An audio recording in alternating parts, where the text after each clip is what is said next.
The transport ship's engines hummed with a deep, resonant frequency that seemed to vibrate through every surface of the passenger compartment.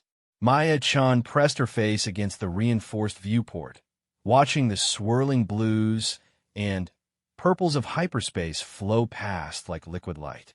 In 12 hours, she would arrive at Nexus Station, the most prestigious educational facility in the known galaxy. The Galactic Academy had accepted students from over 300 different species across 47 star systems, and somehow, inexplicably, they had chosen her. Maya pulled her worn tablet closer to her chest, the device containing every piece of research she had managed to gather about her fellow students. The acceptance rate was less than 1%. Most applicants were royalty, child prodigies, or offspring of galactic dignitaries. Maya was none of these things. She was the daughter of a hydroponics engineer on a small agricultural colony that most galactic citizens couldn't even locate on a star chart. The seat beside her was occupied by a Zephyrian, one of the tall, crystalline beings from the Andromeda sector. Its body caught the artificial light and scattered it in rainbow patterns across the cabin walls.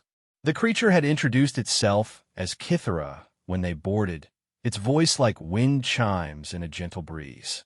Since then, it had remained perfectly still, apparently meditating or perhaps communicating with others of its kind through methods Maya couldn't comprehend. Across the aisle sat a young Thackeray, a species known throughout the galaxy for their military prowess and strategic thinking. The creature looked like a cross between a wolf and a dragon, with silvery fur and intelligent golden eyes. It had been reviewing tactical simulations on its personal device since departure, occasionally glancing at Maya with what she interpreted as mild curiosity. Maya felt completely out of place among such beings. Her acceptance letter, which she had read hundreds of times, still felt like some cosmic mistake. The Academy had cited her unique problem-solving approaches and exceptional adaptability scores from the entrance examination. Maya remembered that test well. While other candidates had approached the complex scenarios with conventional methods, she had found herself thinking outside the established parameters, finding solutions that the test designers apparently hadn't anticipated. The transport shuddered slightly as it began its deceleration sequence. Maya's stomach lurched, not from emotion, but from nervousness. Soon, the swirling colors of hyperspace faded to reveal the star-studded darkness of normal space. And there, growing larger by the moment, was Nexus Station. Maya had seen pictures, but nothing had prepared her for the reality. The station was a massive sphere, easily 50 kilometers in diameter, its surface dotted with docking bays, observation decks, and the geometric patterns of different architectural styles representing various galactic civilizations. Smaller ships moved around it like busy insects, carrying supplies, students, and faculty from across the galaxy. The docking procedure took another hour. Maya used the time to review her course schedule one final time. Her first semester included comparative xenobiology, galactic history, and politics, advanced physics, universal communication theory, and something called practical problem resolution. The last course had no description in the catalog, which made Maya even more nervous than she already was. When the transport finally docked, Maya gathered her single bag and followed the other passengers through the airlock. The station's gravity was slightly stronger than what she was used to on her home colony, but well within human tolerance ranges. The air smelled faintly of ozone and something floral that she couldn't identify. The orientation hall was enormous, its ceiling lost in shadows high above. Hundreds of young beings from across the galaxy filled the space, their conversations creating a symphony of sounds, clicks, harmonics, and frequencies that Maya's universal translator worked overtime to process. She found herself swept along by the crowd toward registration tables staffed by efficient-looking Academy personnel. The being behind Maya's assigned table was humanoid, but clearly not human. Its skin had a blue-green tint, and its eyes were large and completely black. It spoke in a voice that sounded like water flowing over stones. Name, and home system, the being asked, its fingers dancing over a holographic interface. Maya-chan, soul system, Terra, Maya replied, trying to keep her voice steady. The being paused, its black eyes focusing on her with new interest. Ah, the human. You've caused quite a stir among the faculty. Many are curious to see how your species performs in our academic environment. Maya felt her cheeks flush. I'll do my best not to disappoint anyone. I'm sure you won't, the being said with what might have been a smile. Your dormitory assignment is level 47, section C, room 1847. Your roommate is, let me see, a Vorthan named Zixka. Orientation begins tomorrow at 0800 Standard Time. Welcome to the Galactic Academy, Maya-chan. Maya took her identification badge and course materials, then made her way through the crowd toward the residential lifts. The journey to level 47 gave her a chance to see more of the station's interior. The corridors were wide enough to accommodate beings of various sizes, from creatures as small as herself to others that must have stood 3 meters tall.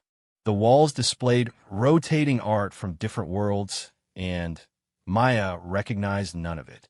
Room 1847 was larger than she had expected, with 2 sleeping alcoves, a shared study area, and a small food preparation station.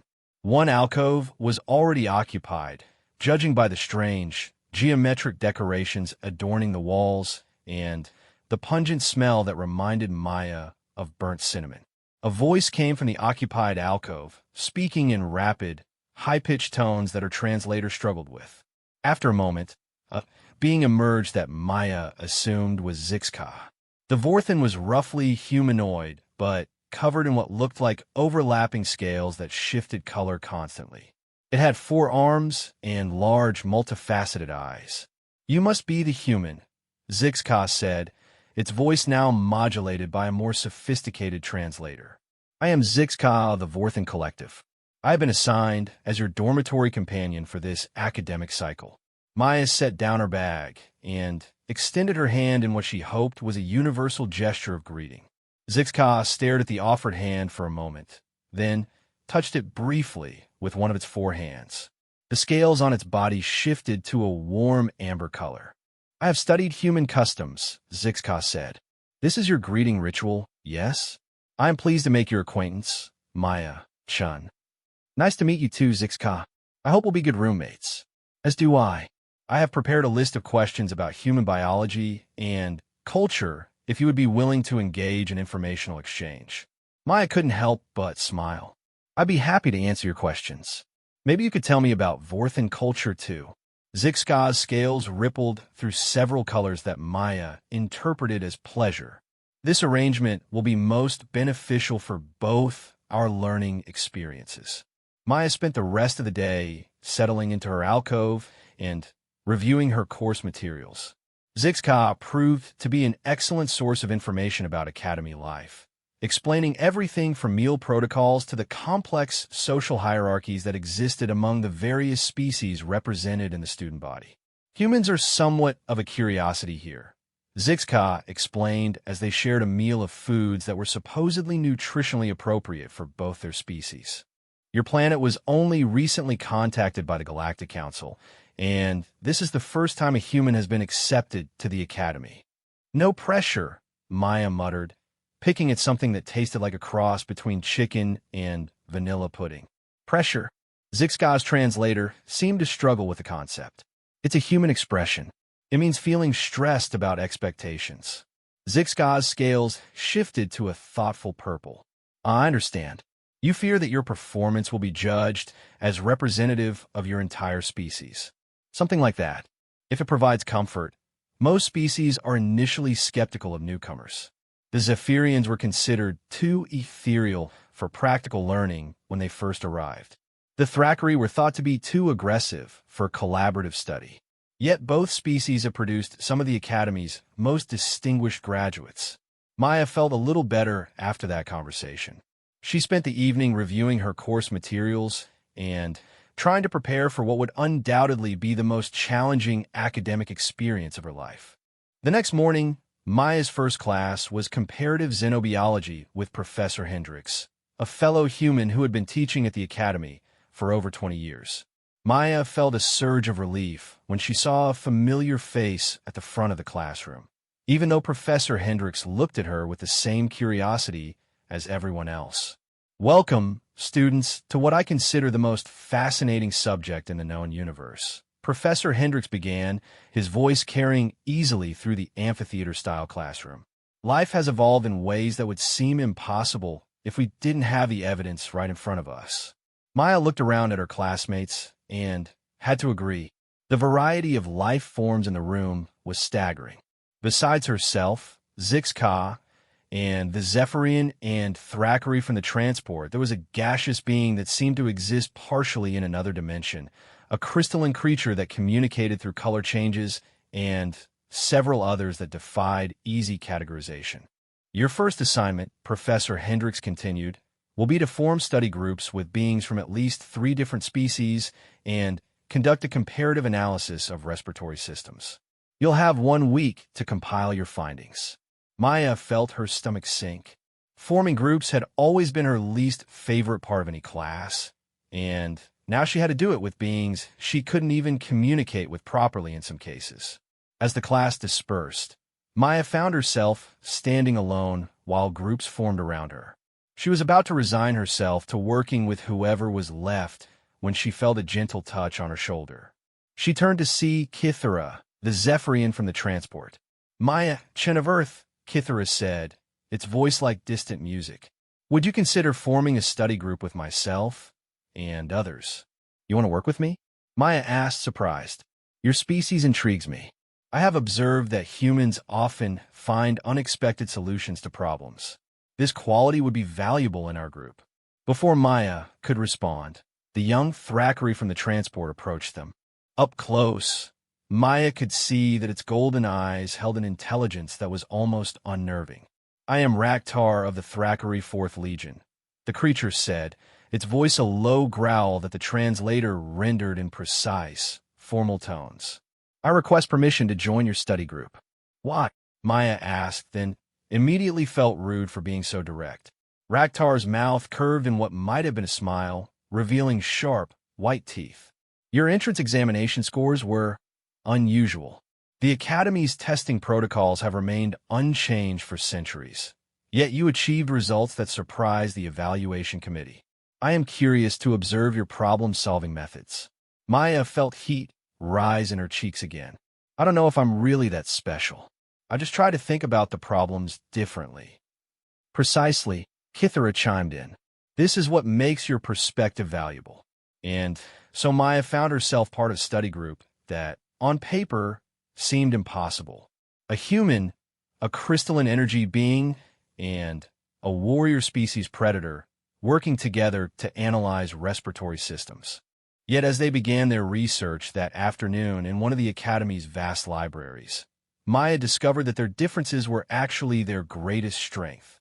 Kithara approached the problem from an energy perspective, understanding how different atmospheric compositions affected the flow of life force through various beings. Raktar brought a practical, systematic approach, categorizing and organizing their findings with military precision. Maya found herself serving as a bridge between their different thinking styles, translating concepts, and finding connections that neither of her partners had considered. Their analysis of the gaseous being from their class led to a breakthrough that none of them had anticipated. Maya realized that what they had been classifying as respiration might actually be a form of dimensional energy exchange, an idea that excited Kithara and impressed even the methodical Raktar. "This hypothesis requires testing," Raktar said, his golden eyes bright with interest. "If your theory is correct, it would revolutionize our understanding of transdimensional biology." "How do we test it?" Maya asked. Kithara's crystalline form pulsed with soft light. "We must request audience with the being in question. Direct observation and communication would provide the data we require." Maya felt a familiar flutter of nervousness. The gaseous being, who went by a name that sounded like rushing wind, hadn't spoken to anyone in class. Maya wasn't even sure it could communicate in ways that her translator would understand. But her curiosity was stronger than her fear. Let's try. Finding the being proved easier than expected. It spent most of its time in the Academy's observation deck, apparently fascinated by the view of space. Maya, Kithara, and Raktar approached carefully, not wanting to startle or offend. "Excuse us," Maya said, feeling foolish for talking to what looked like a cloud of glittering mist. "We're working on a project for comparative xenobiology, and we have some questions about your species' respiratory processes, if you don't mind sharing." The misty form shifted and coalesced slightly, and Maya's translator crackled to life with sounds like distant thunder and falling rain. "Your questions are welcomed, small solid ones," the being said. "I am known as Storm Across Seven Skies." Your minds burn bright with curiosity. Maya exchanged glances with her study partners. "We think your breathing might not be breathing at all, but something completely different, something that involves multiple dimensions." Storm Across Seven Skies pulsed with what might have been amusement. "Your human insight pierces the veil of assumption, young seeker. We do not consume atmospheric gases as you understand the process. We absorb the potential energy that exists between dimensional boundaries." Kithara's form brightened with excitement, and Raktar made a sound that his translator didn't even attempt to convert. "Would you be willing to demonstrate this process for us?" Maya asked. "For our research." "Gladly, young ones." Few have shown interest in understanding rather than simply categorizing. What followed was one of the most extraordinary experiences of Maya's life. Storm Across Seven Skies guided them through a process that could only be described as educational symbiosis. For a brief moment, Maya felt herself experiencing reality from the being's perspective, sensing the fabric of space-time itself and the tiny variations in dimensional energy that serve as sustenance for the gaseous species. When the experience ended, Maya found herself sitting on the deck floor, overwhelmed by sensations her human brain wasn't designed to process. Raktar was perfectly still, his golden eyes wide with shock. Kithara was pulsing with rapidly shifting colors. "That was—" Maya started, then realized she had no words for what she had experienced. "Revolutionary," Raktar finished for her. "Our study group has just made a discovery that will reshape xenobiological theory." Their presentation the following week drew attention from faculty members across multiple disciplines. Maya found herself standing before a room filled with some of the galaxy's most brilliant minds, explaining theories that she had helped develop but still barely understood herself. Professor Hendricks introduced them with barely concealed pride. "Students, these 3 first-year pupils have compiled research that I believe will fundamentally change how we approach transdimensional biology." Maya's voice shook slightly as she began their presentation, but as she warmed to the subject, her natural enthusiasm took over. She explained their hypothesis, demonstrated their findings, and answered questions from professors who clearly hadn't expected such sophisticated work from new students. One professor, a tall being with purple skin and silver eyes, asked, "How did you arrive at this dimensional energy theory? It contradicts established principles that have been accepted for centuries." Maya looked at her study partners, then back at the professor. "We just tried to observe without assuming we already knew what we were seeing. Sometimes the strangest explanations turn out to be the right ones." After the presentation, Professor Hendricks approached their group with a smile that Maya had never seen on a teacher's face before. "Congratulations," he said. "Your research is being forwarded to the Galactic Council's Scientific Advisory Committee. They're recommending it for publication in the Journal of Universal Biology." Maya felt the room spin slightly. "Published? But we're just first-year students." "Your first-year students who just revolutionized a field of study," Professor Hendricks replied. "The Academy exists to nurture exceptional minds, regardless of their species or background." As word of their discovery spread through the Academy, Maya found that her status had changed overnight. Students who had previously ignored her now sought her out for study groups and collaboration.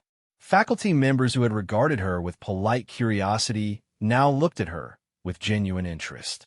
But perhaps the most surprising change was in Maya herself. The quiet girl who had always preferred to blend into the background found herself speaking up in classes, asking questions that challenged established thinking, and proposing ideas that seemed impossible until her study partners helped her prove them. Her practical problem resolution class proved to be the perfect venue for her emerging confidence.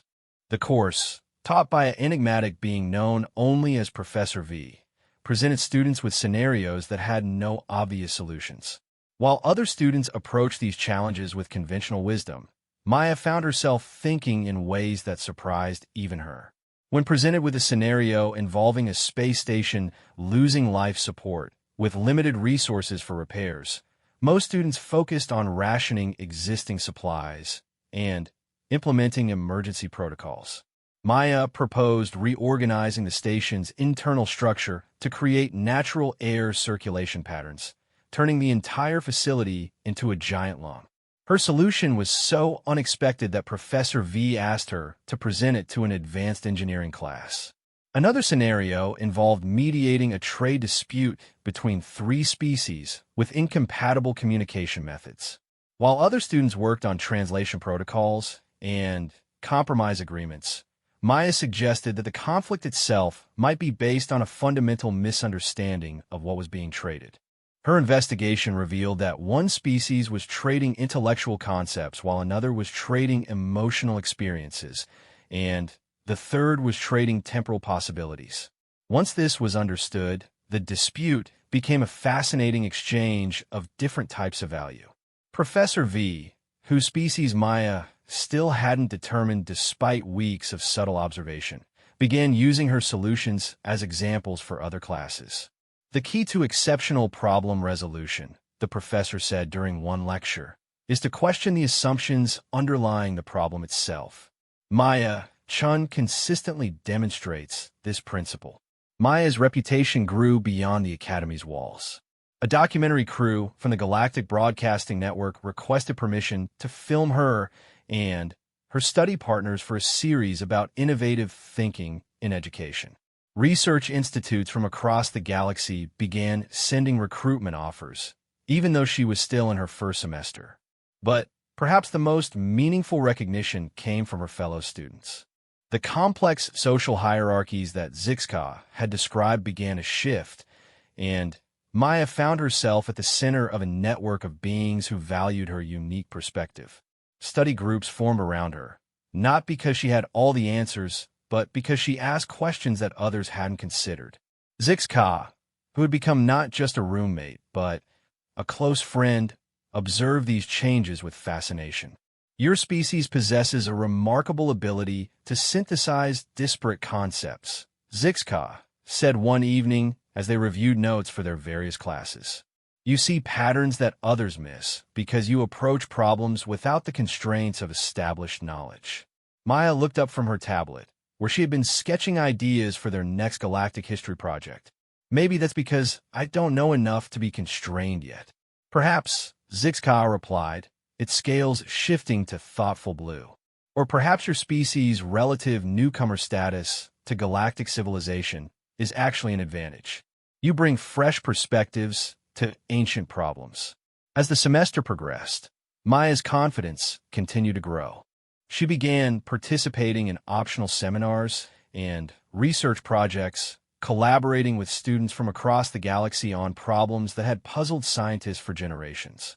Her approach to learning became less about absorbing information and more about questioning, synthesizing, and discovering. The transformation was noticed by others beyond the Academy as well. During a routine communication with her parents on the agricultural colony, Maya's mother commented on how different she sounded. "You seem so confident, sweetheart," her mother said, her image flickering slightly on the communication screen. "The Academy must really agree with you." Maya smiled, thinking about all the incredible beings she had met, the impossible problems she had helped solve, and the discoveries she had been part of. "I think I'm finally learning what I'm capable of." Her father nodded approvingly. "We always knew you were special, Maya. It just took the right environment for you to bloom."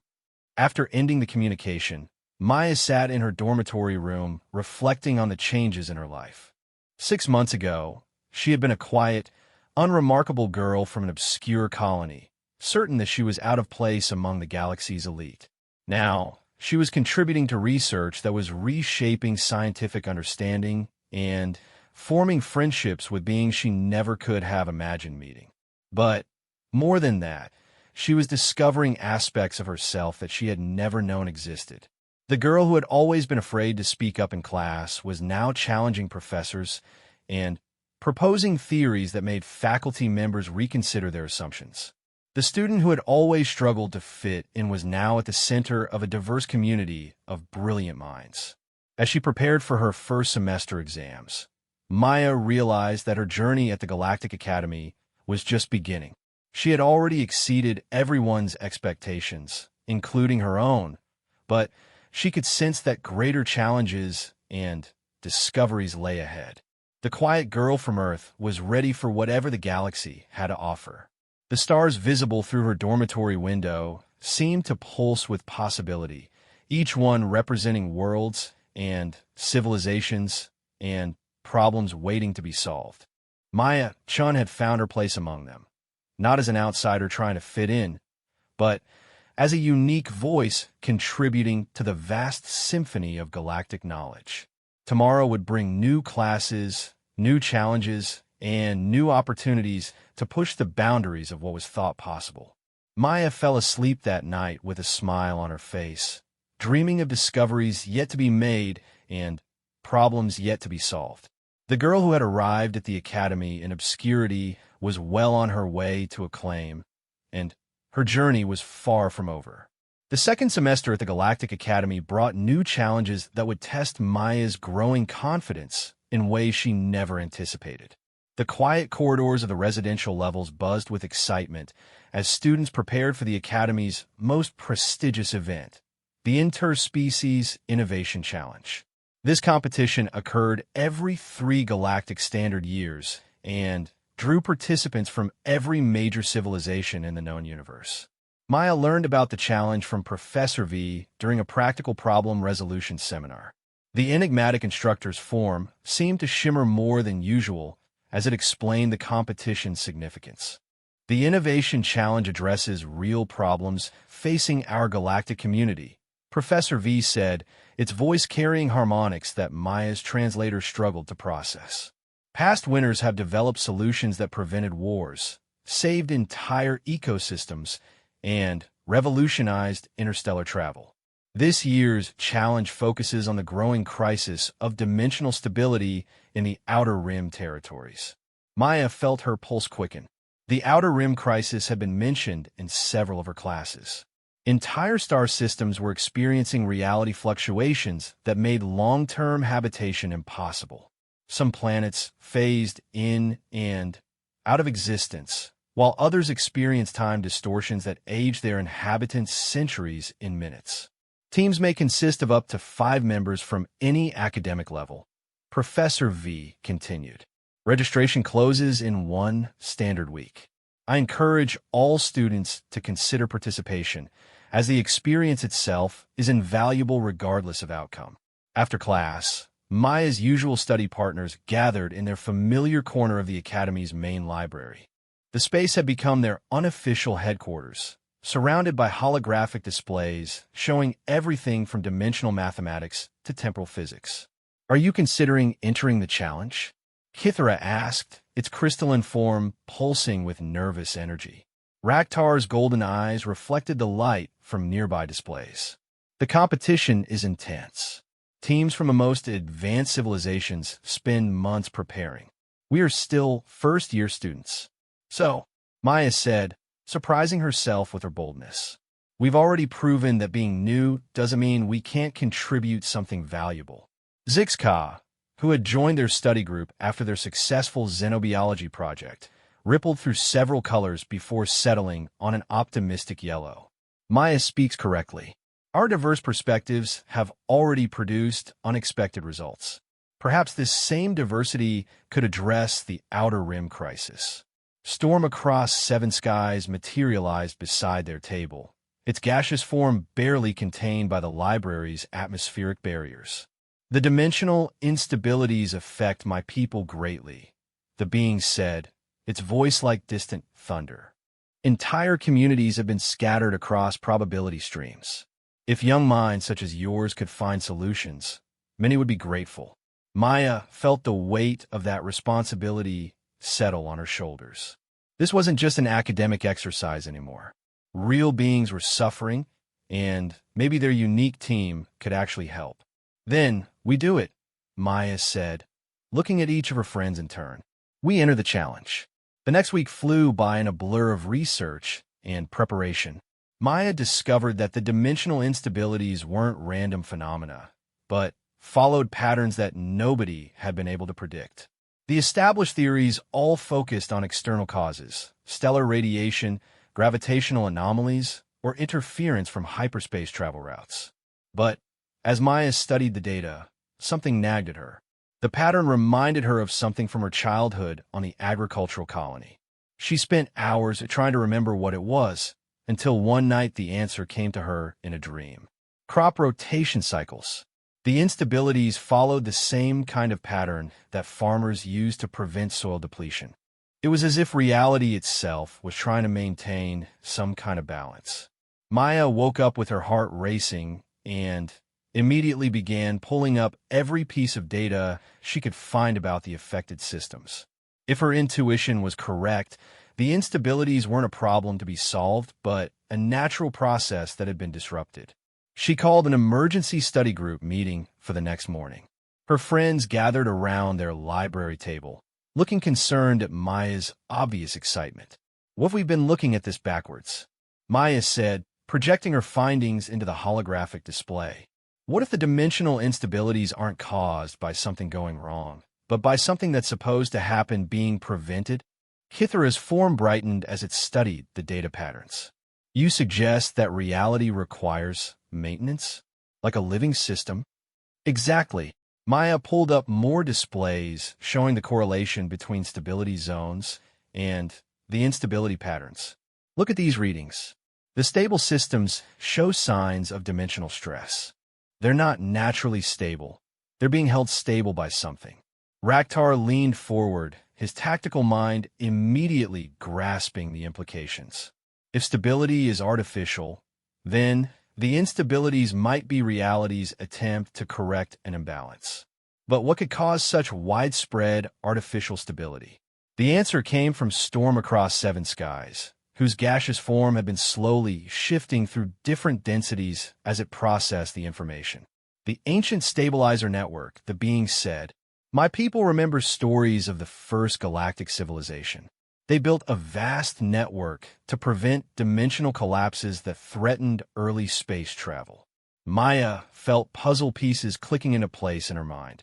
A network that's been running for millions of years without maintenance. What if it's starting to fail? The Outer Rim territories would be the first to lose stability because they're furthest from the network's central nodes. Zixka's scales rippled through excited colors. This theory explains why conventional solutions have failed. They address symptoms rather than the underlying cause.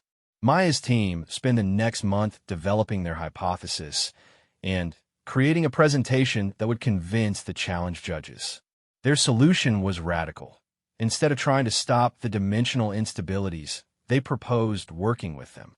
They would map the natural dimensional cycles and help civilizations adapt to reality's organic rhythms rather than fighting against them. The presentation day arrived with all the pomp and ceremony that the Academy could muster. Teams from across the galaxy had prepared for this moment. Maya saw groups of advanced students from the Centauri Engineering Institute, graduate researchers from the Vegan Science Collective, and even professional scientists who had returned to the Academy for additional credentials. Maya's team was scheduled to present third in the afternoon session. As they waited backstage, Maya could hear the presentations from other teams through the auditorium speakers.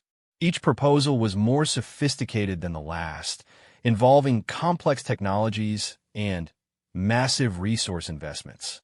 "They all sound so impressive," Maya whispered to Kithra.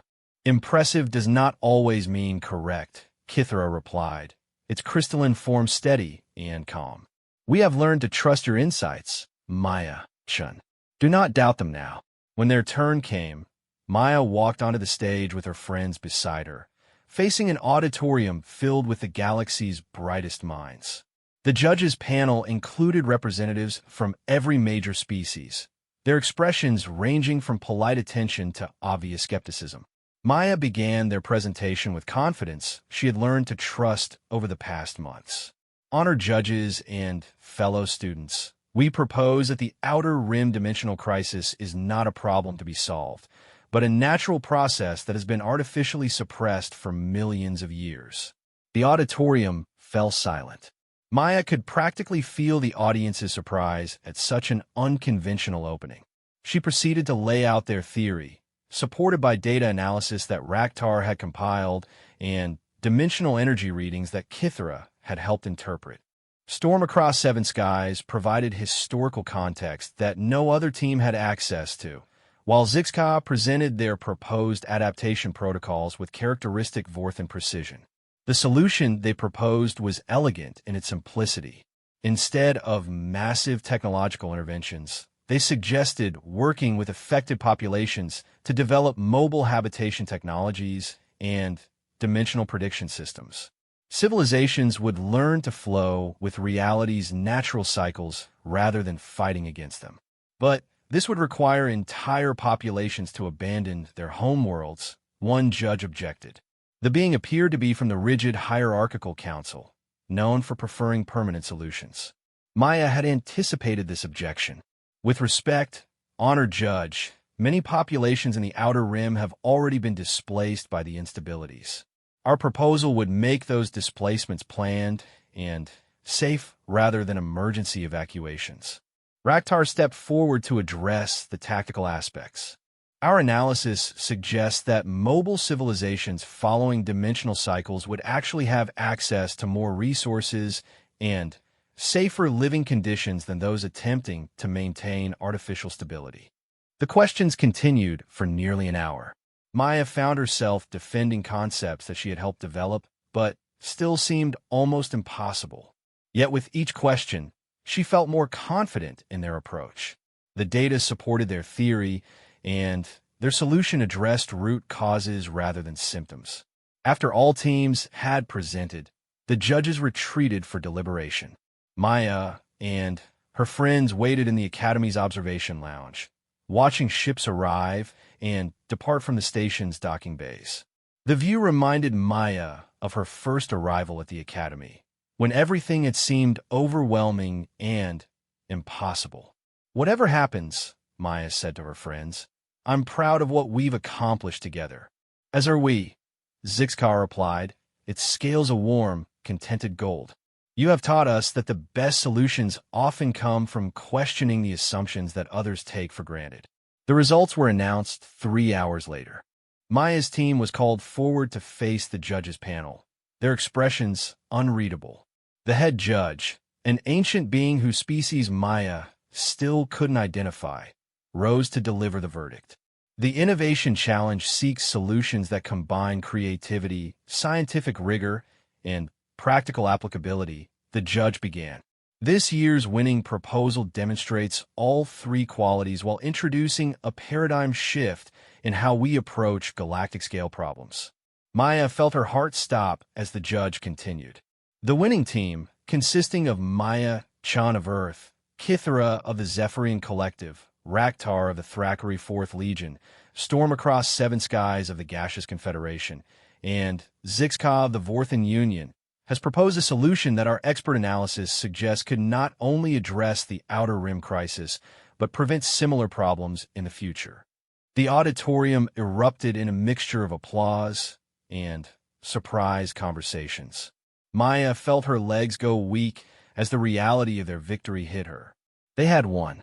Their crazy, impossible theory had convinced the galaxy's greatest minds.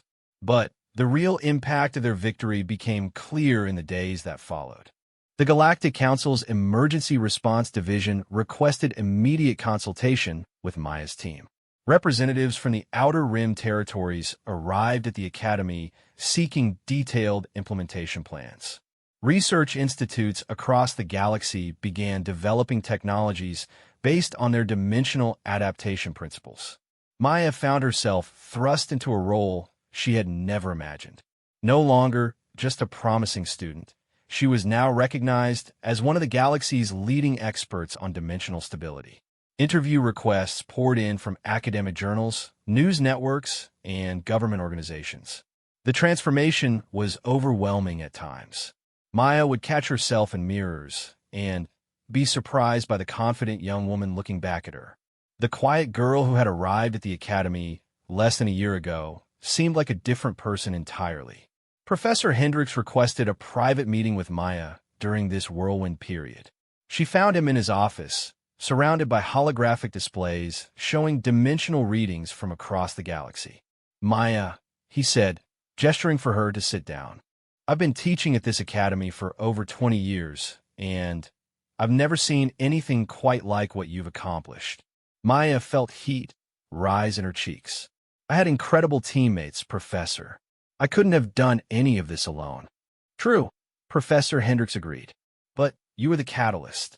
You saw patterns that nobody else recognized, asked questions that challenged fundamental assumptions, and proposed solutions that seemed impossible until you proved they weren't." He leaned back in his chair, studying Maya with eyes that held decades of experience teaching exceptional minds. "I have a proposition for you. The Academy has been asked to establish a new research division focused on unconventional problem-solving approaches. They want you to head it." Maya stared at him in shock. "Head a research division? But I'm still a first-year student." "Academic credentials matter less than demonstrated ability," Professor Hendricks replied. "Your work on dimensional stability has already influenced policy decisions affecting billions of beings. The Academy recognizes that your unique perspective is exactly what we need to address future challenges." Maya felt the weight of the offer settling on her shoulders. It was an incredible opportunity, but it would mean leaving her regular studies and taking on responsibilities that still seemed too large for her. "Can my friend be part of this division?" Maya asked. "I work best when I'm collaborating with different perspectives." Professor Hendricks smiled. "I was hoping you'd ask that. The diversity of your team is part of what makes your approach so effective." Of course, they would be welcome. Maya spent the next week discussing the opportunity with her friends and family. Her parents were amazed by their daughter's transformation and encouraged her to accept the position. Zixka, Kithara, Raktar, and Storm Across Seven Skies were all excited about the possibility of continuing their collaboration in a more formal capacity. But perhaps the most meaningful conversation was with her roommate during one of their late-night discussions that had become such an important part of Maya's academy experience. "Do you remember when you first arrived here?" Zixka asked, its scales shifting through thoughtful purples and blues. "You were so concerned about fitting in, about proving that you belonged among the galaxy's elite students." Maya nodded, thinking back to those first nervous days. "I was terrified that everyone would discover I was just a normal girl from a nowhere colony who had gotten lucky on her entrance exam." "And now?" Zixka prompted. Maya considered the question seriously. "Now I realize that being normal might actually be my greatest strength. I don't think like the academic elite because I'm not from that background.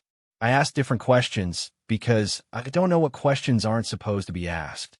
Your species has a saying about this, I believe," Zixka said. "Something about thinking outside of boxes?" Maya laughed. "Thinking outside the box, yes. Though in my case, it's more like I didn't know there was a box to begin with." The formal ceremony establishing the Academy's new division of unconventional research drew representatives from across the galaxy. Maya stood before the assembled crowd, wearing the deep blue robes that marked her new position as division director, and felt the surreal nature of her transformation. The Academy's chancellor, an ancient being whose crystalline form towered over most students, formally introduced Maya and her team to the assembly. "These young minds have demonstrated that innovation comes not from following established paths, but from having the courage to forge new ones," the chancellor said. "We entrust them with continuing this vital mission." Maya's acceptance speech was brief, but heartfelt.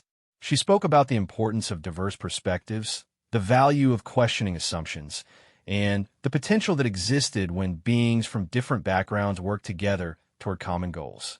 But as she stood at the podium, looking out at an audience that included some of the galaxy's most influential leaders, Maya realized that her real journey was just beginning. The problems they had solved were significant, but they were just examples of what could be accomplished when unconventional thinking was given proper support and resources. The Outer Rim dimensional crisis was already showing signs of improvement as the first adaptation protocols were implemented. Civilizations that had been struggling against reality's natural cycles were learning to work with them instead. Mobile habitation technologies were being developed that would allow entire populations to thrive in previously uninhabitable regions of space. But Maya could see other challenges on the horizon. The galaxy was vast and complex, full of problems that conventional wisdom had declared unsolvable. Her new division would tackle these challenges with the same principles that had guided her from the beginning: curiosity over certainty, collaboration over competition, and the willingness to see familiar problems from completely unfamiliar angles. As the ceremony concluded and Maya met with various dignitaries and researchers eager to collaborate with her team, she caught sight of herself in one of the Academy's polished metal walls. The reflection showed a confident young woman surrounded by beings from across the galaxy, all of them looking to her for leadership and innovation. Maya smiled at the reflection, remembering the nervous girl who had pressed her face against a transport ship window less than a year ago. That girl had worried about fitting in and proving herself worthy of her place at the Academy. This woman knew that her unique perspective was exactly what made her valuable to the galactic community. The quiet girl from an obscure agricultural colony had found her voice among the stars. And as Maya looked ahead to the challenges and discoveries that awaited her new division, she knew that her journey from obscurity to acclaim was far from over. In fact, it felt like it was just beginning. Her friends gathered around her as the crowd began to disperse, each of them wearing the silver badges that marked their positions as founding members of the Division of Unconventional Research. They would continue working together, tackling problems that others had given up on, and proving that the most powerful tool in the universe was the willingness to think differently. Maya Chun had mastered more than the Galactic Academy's curriculum. She had mastered the art of being herself in a universe that valued conformity, and that mastery would serve her well in the adventures to come. The Division of Unconventional Research had been operational for 6 months when the impossible request arrived. Maya stood in her new office, watching the holographic message from the Galactic Council's highest governing body replay for the 3rd time. Each viewing made the task seem more daunting than the last. Director Chun. The message began, delivered by Chancellor Prime Veltar, whose authority extended across all inhabited systems. The Council faces a crisis that threatens the very foundation of galactic civilization. We request your division's immediate assistance with a problem that our best minds have deemed unsolvable. The problem was the breakdown of the Universal Translation Protocol, the sophisticated system that had enabled communication between thousands of species for over 10 millennia. Without it, the carefully maintained peace between galactic civilizations was crumbling as misunderstandings escalated into conflicts. Maya paused the message and turned to face her team, who had gathered in her office for their morning briefing. The space reflected their diverse needs: atmospheric controls for Storm Across Seven Skies, crystalline resonance chambers for Kithara, and workstations adapted for everyone from the humanoid Zixka to the four-armed efficiency of other team members they had recruited over the months. What do we know about the translation protocol's origins? Maya asked, settling into the discussion posture that had become natural for their group sessions. Raktar consulted his tactical analysis display. The system was developed by the First Alliance approximately 12,000 years ago. It operates on principles of universal linguistic mathematics, identifying communication patterns that transcend species barriers. But Those mathematical principles assume certain cognitive structures, Kithra added, its crystalline form pulsing with concerned amber light. As new species join the galactic community, the system becomes increasingly strained. Zixga's scales shifted through thoughtful colors. The recent breakdown corresponds with contact attempts from the deep core civilizations. These beings operate on consciousness principles that our current understanding cannot accommodate. Maya felt that familiar tingle of an idea forming. What if the problem isn't with the translation protocol itself, but with our assumption about what communication means? Storm across seven skies manifested more densely, its gaseous form coalescing to indicate focused attention. Elaborate, young seeker. Maya moved to the holographic display, bringing up linguistic analysis from the failed contact attempts. Look at these patterns. We're treating communication as information transfer between separate entities. But what if these deep core beings don't experience consciousness as separate entities? The implications hit her team simultaneously. Raktar's golden eyes widened with understanding. A hive consciousness would not require translation in the traditional sense. They would share concepts directly, which would make our translation attempts appear as noise interference, Kithra concluded. We have been trying to translate thoughts that were never meant to be separate in the first place. Maya nodded, excitement building as the solution took shape in her mind. We need to stop thinking about translation and start thinking about consciousness bridging. The next week blurred together as Maya's team dove into research that pushed the boundaries of their understanding. They studied consciousness theory from dozens of different species, analyzed the mathematical structures underlying thought itself, and explored the possibility of temporary consciousness merging as a communication method. The breakthrough came from an unexpected source. During a late-night session in the Academy's deep archives, Maya discovered records from the very first contact between species that would eventually form the Galactic Council. The documentation described communication attempts that failed for months until a young researcher proposed what she called empathic mathematics. She created a temporary bridge between different types of consciousness, Maya explained to her team the next morning. Not translating thoughts, but creating a shared space where different types of awareness could coexist. Zixga's scales rippled with excitement. This approach could address the deep core communication barrier. Instead of forcing their collective consciousness through our individual-based translation system, we create a hybrid space. But the technical challenges are enormous, Raktar pointed out with his characteristic precision.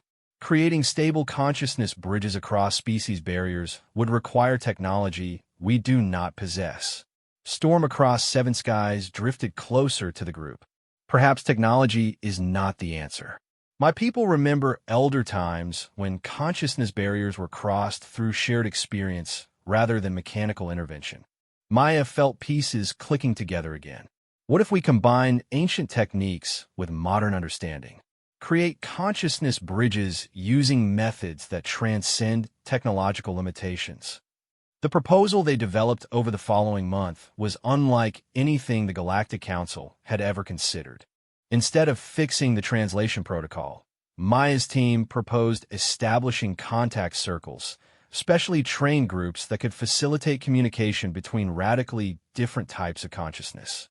The first test would be direct contact with the deep core civilizations, using Maya's team as the initial contact circle. The risks were enormous. Previous attempts at direct consciousness contact had resulted in permanent mental damage for some participants. But conventional solutions had completely failed, and the growing communication crisis threatened to tear apart galactic civilization. Maya found herself once again standing before the Galactic Council, but this time the stakes felt immeasurably higher. The council chamber was vast enough to accommodate representatives from hundreds of species, each bringing their own environmental requirements and communication methods. The air hummed with translation devices working overtime to maintain even basic understanding between the assembled beings. Honored representatives, Maya began, her voice carrying clearly through the chamber's amplification systems. The communication breakdown we face is not a technical failure, but a fundamental limitation of our approach to consciousness itself. She presented their findings with confidence earned through months of success. The empathic mathematics concept, the historical precedents for consciousness bridging, and the proposed contact circle methodology all received careful explanation. But Maya could sense skepticism from many representatives, particularly those whose species had developed the original translation protocol. Representative Mordak of the Hierarchical Council spoke first. Director Chun, your proposal asks us to abandon proven technology in favor of untested methods that could endanger the participants. How can we justify such risks? Maya had anticipated this objection. Honored Representative, the current situation already endangers galactic stability. Our approach offers the possibility of not just solving the immediate crisis, but expanding our capacity for communication with consciousness types we cannot currently imagine. A ripple of harmonics from the melodic consortium translated as, "What qualifications does this young human possess to attempt something our greatest minds consider impossible?" Before Maya could respond, Storm Across Seven Skies materialized more densely in the chamber, its form commanding attention despite its apparent fragility. Young Maya Chun has repeatedly demonstrated an ability to see beyond the limitations of conventional thinking. Her species brings perspectives that our established wisdom lacks. The debate continued for hours. Representatives raised valid concerns about safety, reliability, and the precedent of abandoning established systems. But as the discussion progressed, Maya noticed something interesting happening. The very act of trying to communicate about consciousness bridging was demonstrating the limitations of the current translation system. Honored representatives, Maya said during a brief pause in the proceedings, I invite you to observe what is happening in this chamber right now. We are discussing consciousness bridging through a system that cannot adequately convey the concepts we need to share. Some of you are experiencing my words as approximations. Others are receiving emotional undertones that may not match my intentions. We are already demonstrating why new approaches are necessary. The observation created a moment of silence as representatives considered the truth of her statement. Maya could see understanding dawn across multiple species as they recognized the irony of their situation. Chancellor Prime Veltar spoke for the first time since calling the session to order. Director Chun, if we approve this contact circle approach, what assurances can you provide for the safety of the participants? I cannot promise safety in the traditional sense, Maya replied honestly. Consciousness bridging carries inherent risks. But I can promise that my team approaches this challenge with the same principles that have guided our previous successes.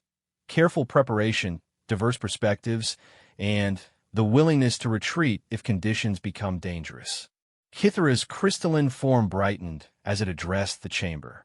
The proposed method builds upon natural consciousness interaction principles that my species has practiced for millennia. With proper preparation, the risks can be minimized while maintaining the potential for breakthrough communication. Raktar provided tactical analysis that demonstrated how contact circles could be implemented with multiple safety protocols. Zixka presented biological compatibility data showing that consciousness bridging was theoretically possible for most known species. The vote, when it finally came, was closer than Maya had hoped but sufficient for approval. The Contact Circle project would proceed under careful observation, with Maya's team serving as the initial experimental group. Preparing for contact with the deep core civilizations required 3 months of intensive training that pushed every member of Maya's team beyond their previous limits. They learned meditation techniques from species that had achieved collective consciousness, studied mathematical models of thought itself, and practiced consciousness bridging exercises with each other until they could maintain stable mental connections across their different neural architectures. The process was exhausting and occasionally frightening. During one practice session, Maya briefly experienced reality from Kithra's perspective, sensing the universe as patterns of crystalline resonance and energy harmonics. The beauty was overwhelming, but so was the alienness of existing as living crystal rather than organic matter. Each consciousness-bridging experience changes us slightly. Storm across seven skies observed after another particularly intense practice session. We must be prepared for the possibility that successful contact with the deep core beings will leave us fundamentally altered. Maya nodded, understanding the implications. Are we all prepared for that possibility? Each team member confirmed their commitment despite the risks. They had come too far together to abandon the mission when it mattered most. The contact attempt took place in a specially prepared chamber aboard a research vessel positioned at the edge of deep core space. Maya and her team arranged themselves in the geometric pattern they had developed through months of practice, each member positioned to facilitate optimal consciousness flow between different mental architectures. The deep core civilization's first response was overwhelming. Maya felt her individual awareness suddenly expanded to encompass thousands of connected minds, each contributing to a collective intelligence that spanned entire star systems. The sensation was beautiful and terrifying, like becoming part of an ocean while trying to maintain the perspective of a single drop of water. But the bridging held. Through the hybrid consciousness space her team had created, Maya experienced the deep core being's confusion about previous contact attempts. To them, individual consciousness was not separate entities trying to communicate, but temporary focal points of a vast, connected awareness. The translation protocol's attempts to parse their collective thoughts into individual messages had been like trying to understand an orchestra by listening to each instrument separately. Understanding flowed both ways. The deep core consciousness experienced individuality for the first time, gaining appreciation for the unique perspectives that separate awareness could provide. The conversation that followed was unlike anything in galactic history, conducted not through words or symbols, but through shared experience and direct concept transfer. When the contact session ended, Maya found herself forever changed. Her individual consciousness remained intact, but now contained echoes of that vast collective awareness. She could sense her team members' thoughts more clearly, and they could sense hers. They had become something new together, a hybrid form of consciousness that bridged the gap between individual and collective awareness. The implications extended far beyond solving the communication crisis. The deep core civilizations possessed knowledge about the universe's fundamental structure that individual consciousness could not perceive. They understood reality as a vast, interconnected web where every action rippled across galactic distances. This perspective offered solutions to problems that individual minds had considered impossible. Maya's team became the first permanent contact circle, facilitating communication between consciousness types that had never been able to connect before. They mediated between hive minds and individual thinkers, between beings of pure energy and those bound to physical forms, between species that experience time linearly and those that perceive past and future simultaneously. Each contact changed them further. Maya began to understand that consciousness was not fixed, but infinitely adaptive. Her human individuality remained the core of her identity, but now contained multitudes of other perspectives that enriched rather than overwhelmed her personal awareness. The success of the contact circle approach revolutionized galactic diplomacy. Problems that had festered for centuries were resolved through consciousness-bridging sessions that allowed different species to truly understand each other's perspectives. Trade disputes dissolved when each side could experience the other's genuine needs and concerns. Territorial conflicts ended when participants realized that the concept of separate territories was meaningless from certain consciousness perspectives. Maya found herself appointed as the first director of consciousness research, heading a new galactic department dedicated to expanding understanding of awareness itself. Her team grew to include representatives from every known type of consciousness, creating a permanent bridge between different forms of sentient experience. The transformation was complete when Maya realized she no longer thought of herself as the quiet girl from an obscure colony. That identity remained part of her, but it was now one thread in a tapestry of experiences that spanned multiple forms of consciousness. She had become something unprecedented in galactic history, a truly universal perspective capable of understanding and communicating with any form of sentient awareness. Standing in her new offices overlooking the expanded Academy facilities, Maya watched ships arrive from civilizations that had never before been able to communicate with the galactic community. Each successful contact expanded the universe's capacity for understanding itself, creating connections that made the galaxy smaller and more unified while simultaneously revealing how vast and diverse consciousness could be. Zixka approached her observation window.